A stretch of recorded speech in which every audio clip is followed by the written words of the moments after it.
السلام علیکم ناظرین، پاکستان دس ویک میں ہوں آپ کی میزبان بشرا خان۔ جیسا کہ آپ کو معلوم ہے، پاکستان دس ویک میں ہم لیتے ہیں جائزہ سیاسی، کاروباری اور دیگر سرگرمیوں کا۔ اس ہفتے بھی ہم آپ کے لیے لے کر آئے ہیں تازہ اور منفرد رپورٹس۔ ہمارا فرض ہے کہ ہم اپنی آئندہ نسلوں کے لیے صاف ستھرا ماحول چھوڑیں۔ وزیر اعظم شہباز شریف کا کہنا ہے کہ ہمیں صدی کے سب سے بڑے چیلنج کا سامنا ہے۔ ہمارا فرض ہے کہ ہم اپنی آئندہ آنے والی نسلوں کے لیے صاف ستھرا ماحول چھوڑیں۔ مزید احوال اس رپورٹ میں۔ وزیر اعظم شہباز شریف کی شرم الشیخ میں کلائمیٹ امپلیمنٹیشن کانفرنس کے موقع پر عرب لیگ کے سیکریٹری جنرل سے ملاقات ہوئی۔ دونوں رہنماؤں نے ملاقات میں ماحولیاتی تبدیلیوں کے تباہ کن اثرات سے بچاؤ کے لیے بھرپور تعاون پر اتفاق کیا۔ وزیر اعظم شہباز شریف اور عرب لیگ کے سیکریٹری جنرل احمد ابو الغیث نے دو طرفہ تعاون اور باہمی دلچسپی کے امور پر تبادلہ خیال کیا۔ وزیر اعظم کی جانب سے عرب لیگ کے چارٹر اور اس کے حصول کے لیے سیکریٹری جنرل کے عزم کی تعریف کی۔ دریں اثنا شرم الشیخ کلائمیٹ امپلیمنٹیشن کانفرنس کی افتتاحی تقریب میں پہنچنے پر مصری صدر عبد الفتاح السیسی اور اقوام متحدہ کے سیکریٹری جنرل اینٹونیو گوتریس نے وزیر اعظم شہباز شریف کا استقبال کیا۔ قبل ازیں وزیر اعظم نے اپنے ایک ٹویٹر پیغام میں کہا کہ آج ہمیں صدی کے سب سے بڑے چیلنج کا سامنا ہے۔ آئندہ نسلوں کے لیے صاف ستھرا اور سرسبز و شاداب ماحول چھوڑ کر جانا ہماری ذمہ داری ہے۔ وزیر اعظم سعودی عرب کی میزبانی میں منعقدہ مڈل ایسٹ گرین انیشیٹو سمٹ میں بھی شریک ہوں گے۔ علاوہ ازیں وزیر اعظم کی مصری صدر اور کویت کے امیر سے ملاقاتیں بھی متوقع ہیں۔ برطانوی عدالت نے ڈیلی میل ہرجانہ کیس میں وزیر اعظم شہباز شریف کی حکم امتناع کی درخواست خارج کرتے ہوئے مزید وقت دینے سے انکار کر دیا۔ شہباز شریف کے وکلاء نے عدالت سے استدعا کی کہ وزیر اعظم پاکستان مصروف ہیں، جواب کے لیے مزید وقت دیا جائے، جس پر عدالت نے ریمارکس دیے کہ میری عدالت میں وزیر اعظم اور عام آدمی برابر ہیں۔ مزید جانیں گے اس رپورٹ میں۔ برطانوی عدالت نے ڈیلی میل ہرجانہ کیس میں وزیر اعظم شہباز شریف کی حکم امتناع کی درخواست خارج کرتے ہوئے مزید وقت دینے سے انکار کر دیا۔ تفصیلات کے مطابق لندن کی عدالت میں شہباز شریف کے ڈیلی میل ہرجانہ کیس کی سماعت ہوئی۔ جسٹس میتھیو نکلن نے بدھ کو کیس کی سماعت کی۔ شہباز شریف کے وکلاء نے عدالت سے استدعا کی کہ وزیر اعظم پاکستان مصروف ہیں، جواب کے لیے مزید وقت دیا جائے، جس پر عدالت نے ریمارکس دیے کہ میری عدالت میں وزیر اعظم اور عام آدمی برابر ہیں۔ عدالت نے وزیر اعظم شہباز شریف کی حکم امتناع کی درخواست خارج کر دی۔ شہباز شریف کے وکلاء نے عدالت سے مزید وقت مانگا تو عدالت نے شہباز شریف کو مزید وقت دینے سے انکار کر دیا۔ عدالت میں شہباز شریف اور ان کے داماد علی عمران تاحال ڈیلی میل کے دفاع کا جواب نہیں دے سکے۔ عدالتی نوٹس کا جواب نہ دینے کی صورت میں شہباز شریف کو ڈیلی میل کے قانونی اخراجات بھی ادا کرنا ہوں گے۔ سپریم کورٹ میں نئے ججز کی حلف برداری تقریب ہوئی، جس میں 3 ججز نے حلف اٹھا لیا۔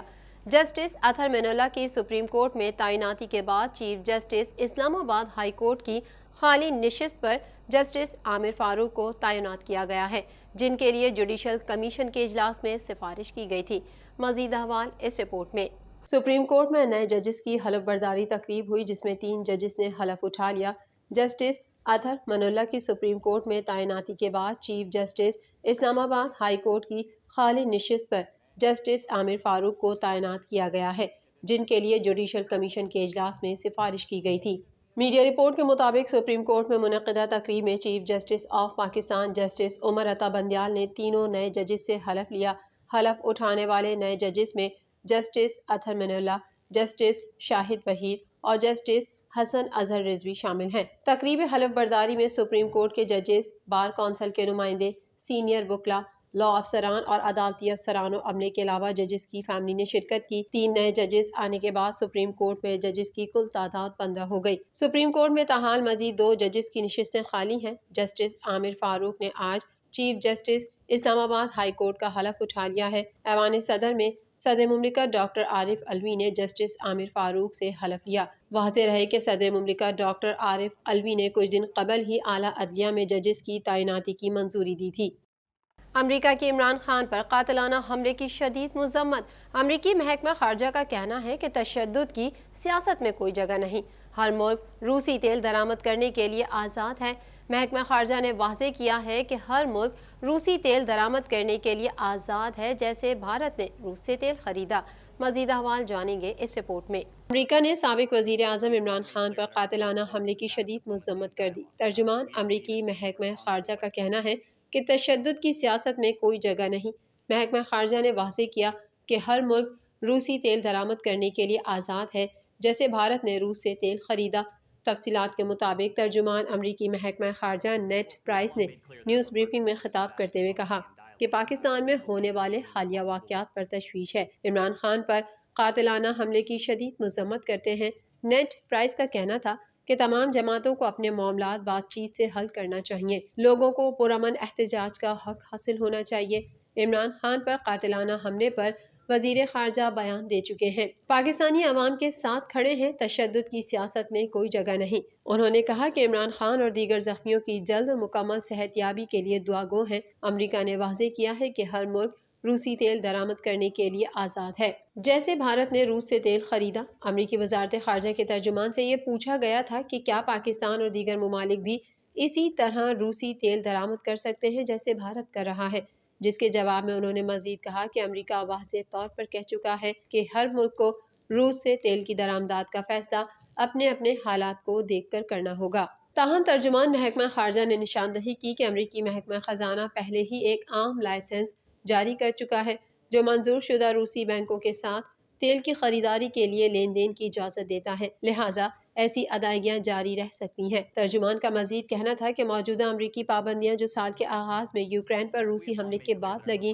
ان میں توانائی، تجارت اور نقل و حمل سے متعلق ادائیگیوں کے طریقہ کار میں تبدیلی کرتے ہوئے قدرے سختیاں کی گئی تھیں۔ امریکی وزارت خارجہ کے ترجمان کے مطابق ان پابندیوں کا مقصد روس کو تیل برآمد کرنے والا ایک بڑا فروخت کنندہ بنانے سے روکنا تھا۔ ترجمان امریکی وزارت خارجہ نے یہ بھی بتایا کہ بھارت اور یورپی اتحادیوں سمیت شراکت داروں کے ساتھ بات چیت جاری ہے تاکہ روسی صدر ولادیمیر پوتن کی یوکرین پر جارحیت سے عالمی منڈیوں پر پڑنے والے اثرات کو کم کیا جا سکے۔ خبروں کے سلسلے کو مزید آگے بڑھائیں گے، مگر یہاں وقت ہوا ہے ایک بریک کا۔